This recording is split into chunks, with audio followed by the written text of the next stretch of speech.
जीवन से उपराम रहना है।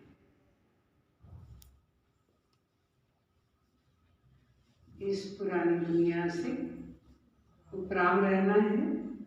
स्वच्छ बुद्धि बन ज्ञान धारण करके फिर दूसरों को धारण कराना है। स्वच्छ बुद्धि बन ज्ञान धारण करके फिर दूसरों को धारण कराना है। विचार सागर मंथन करना है।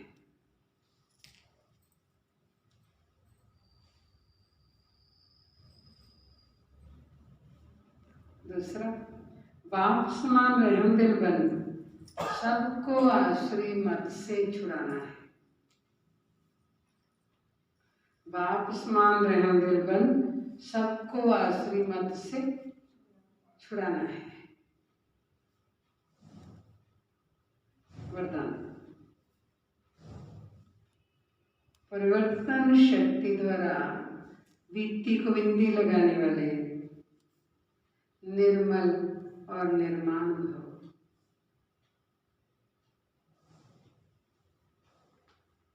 परिवर्तन शक्ति द्वारा बीती को बिंदी लगाने वाले निर्मल और निर्माण भव। परिवर्तन शक्ति द्वारा पहले अपने स्वरूप का परिवर्तन करो। परिवर्तन शक्ति द्वारा पहले अपने स्वरूप का परिवर्तन करो। मैं शरीर नहीं, मैं आत्मा हूँ। फिर अपने स्वभाव का परिवर्तन करो। पहले स्वरूप का परिवर्तन करो कि मैं शरीर नहीं, मैं तो आत्मा हूँ। फिर स्वभाव का परिवर्तन करो। पुराना स्वभाव ही पुरुषार्थी जीवन में धोखा देता है। हम आम कह रहते हैं कि मेरी तो पुरानी नेचर है, मेरी नेचर है, मैं ऐसा नहीं कर सकती, मैं ऐसा नहीं कर सकता। लेकिन पुराना स्वभाव परिवर्तन करना है। पुराना स्वभाव ही पुरुषार्थी जीवन में धोखा देता है। तो पुराने स्वभाव अर्थात नेचर का परिवर्तन करो।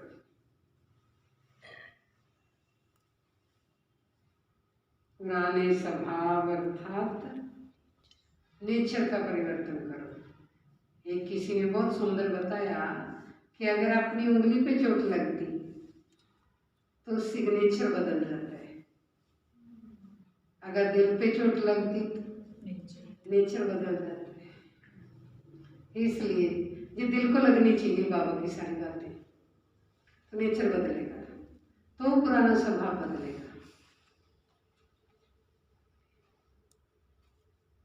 फिर है संकल्पों का परिवर्तन। पहले स्वरूप का परिवर्तन, फिर स्वभाव का परिवर्तन, फिर है संकल्पों का परिवर्तन। व्यर्थ संकल्पों को समर्थ में परिवर्तन करो। व्यर्थ बहुत सारा आता है।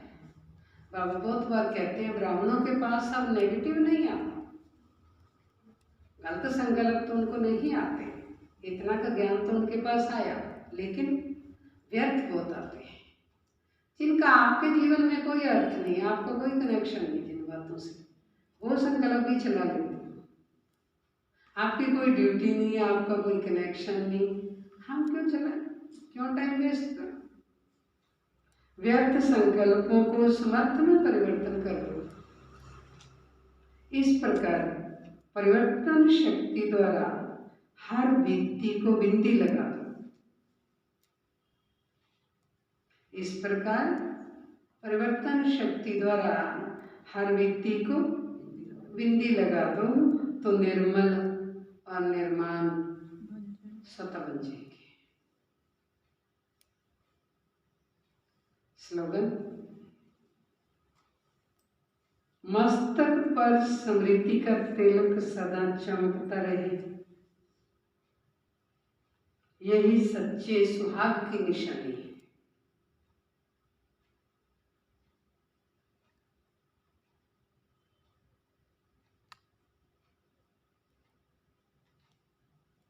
मस्तक पर स्मृति का तिलक सदा चमकता रहे, यही सच्चे सुहाग की निशानी है।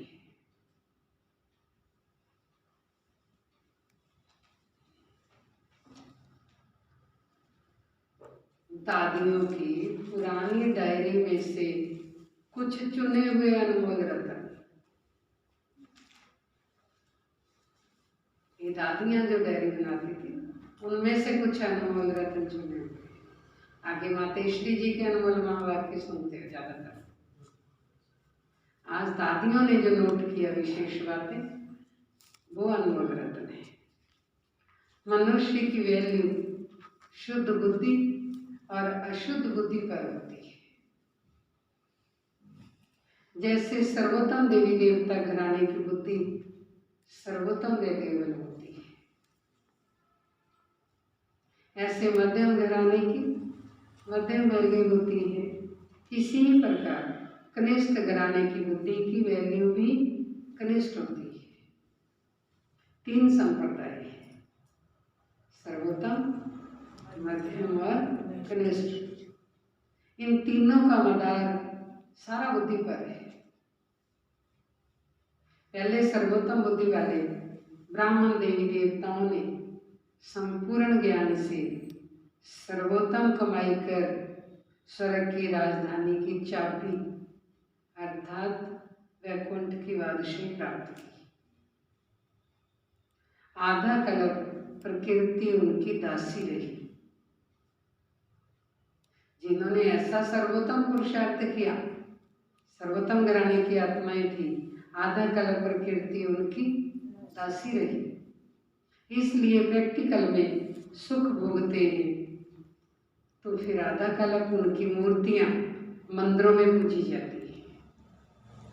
आधा कल्प प्रकृति उनकी दासी रही, आधा कल्प उनकी मूर्तियों की मंदिरों में पूजा हुई, तो सारा मदार इस बुद्धि पर है। इसलिए बुद्धि बड़ी तीखी होनी चाहिए। पिता ईश्वर के महावाक्य के तेज रफ्तार से बुद्धि योग लगाने वाला साक्षात मेरा ही स्वरूप है।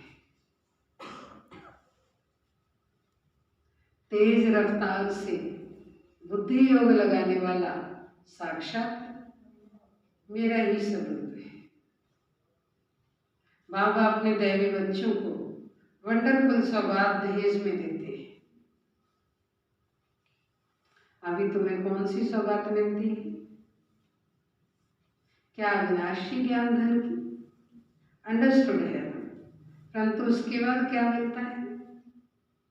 अभी तो अंडरस्टूड है, संगम पर तो अविनाशी ज्ञान धन की सौगात मिलती है। उसके बाद क्या मिलता है? अभी तो अविनाशी ज्ञान धन की सौगात मिलती है, फिर कौन सी मिलती? सारा श्रृंगार हुआ वंडरफुल वैकुंठ मिल जाता है। ऐसी वंडरफुल सौगात तुम्हें दहेज में मिलती, क्योंकि इस पिता का अपने बच्चों पर अति प्रेम है। वे कहते हैं वहां तो हर एक को अपना अपना माँ बाप जो होगा वो देगा, लेकिन मैं तो अपने बच्चों को अभी ही दे दूंगा, क्योंकि वहां तो अपने अपने माता पिता होंगे, वो देंगे बच्चों को जो भी देंगे। शिव बाबा क्या कहते हैं? मैं तो अभी दे दूंगी, क्योंकि वहां तो शिव बाबा होंगे नहीं। समझता हूं कि मेरे बच्चों को सब कुछ मिले, तो उनकी दिल कैसे पूरी हो? तो इस स्वरूप में सभी को वैकुंठ सौगात में दे देता हूं।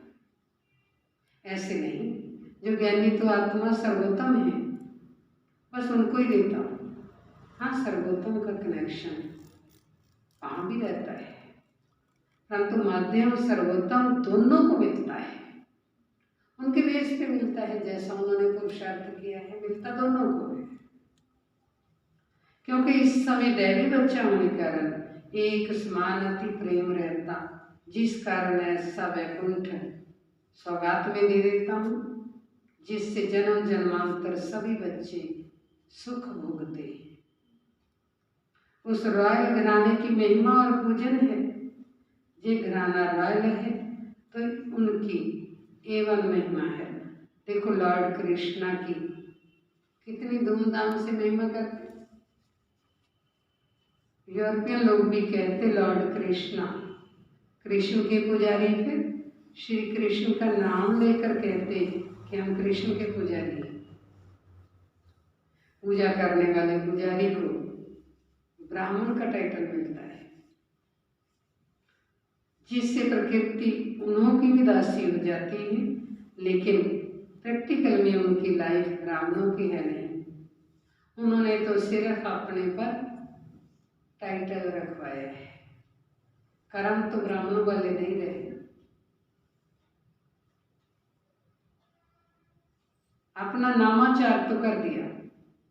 सतयुग के समय जो भी कायदे हैं वे सब यहीं से शुरू हो जाते हैं। सतयुग में जो भी कायदे कानून रहेंगे वो सब संगम से शुरू होंगे। उन कायदों की स्थापना पहले यहीं पर करनी होती है। जैसी दुनिया ला रहे हो वैसे सब कायदे असूल यहीं से चालू होंगे, यहाँ अपने जीवन में होने चाहिए। जो कायदे जहाँ मर्ज रूप में रहते वहाँ इमर्ज होकर प्रैक्टिकल स्वरूप हो जाता है। तो यहाँ से जो ज्ञान उठाया जाता है उससे अंतमति गति हो जाएगी। यहाँ की जो मत है उनसे वहाँ प्रैक्टिकल कदम उठाया जाता है, सोच किया जाता है। कहते हैं सोच समझ कर कदम उठाओ। पहले सोचो, फिर समझो, फिर उस कदम को उठाओ। कदम पहले नहीं उठाया जाता, पहले सोचा जाता है, फिर समझा जाता है, फिर कदम उठाया जाता है। जहाँ सोच इमर्ज है कदम मर्ज है, वहाँ कदम इमर्ज है सोच मर्ज है। अगर मनुष्य की बुद्धि सालिम है तो सब कुछ है। बुद्धि बहुत विशाल होनी चाहिए। इस डिवाइन फादर का इतना गायन क्यों है? क्योंकि विशाल बुद्धि वाले हैं। बुद्धि से ही मनुष्य राजा और बुद्धि से ही रंक बनता है। अपनी अपनी बुद्धि के अनुसार कोई राजा बनता है और कोई रंक बनता है। बुद्धि सभी कर्मेंद्रियों में शिरोमणि गाई जाती है। विशाल बुद्धि वाली डिवाइन आत्मा का मस्तक चमकता है क्योंकि बुद्धि में सारा ज्ञान भरा है। वो फिर जब अन्य को अपनी बुद्धि रूपी तिजोरी से ज्ञान के रतन निकाल देता तो उनकी चमक दिखाई देती है, जिसके लिए डिवाइन फादर की महिमा निकलती है। परंतु नंबर 1 उन्होंने भी शिरोमणि डिवाइन फादर प्रजापिता ब्रह्मा की महिमा गाई हुई है। सारे डिवाइन फादर में से शिरोमणि कौन? प्रजापिता ब्रह्मा की महिमा गाई है। अच्छा, ओम शांति। क्या मिला है बता?